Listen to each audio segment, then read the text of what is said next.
ప్రతి మనిషి జీవితం ఒక అన్వేషణ. సత్యం కోసం, జ్ఞానం కోసం, ఆనందం కోసం.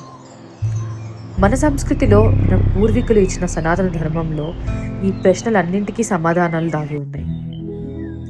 సనాతన ధర్మం అంటే కేవలం ఒక మతం కాదు. అది జీవన విధానం. మన ఆలోచనల్లో, మన ప్రార్థనల్లో, మన సంస్కారంలో అది ఎప్పుడూ నడుస్తూనే ఉంటుంది. వేదాలు, ఉపనిషత్తులు, గీత, పురాణాలు ఇవి మనకు చూపిస్తున్న మార్గం ఒక్కటే. మన ఆత్మను తెలుసుకోవడం, మన కర్తవ్యాన్ని నిర్వర్తించడం, మన జీవన ప్రయాణాన్ని ధర్మమయంగా మార్చుకోవడం.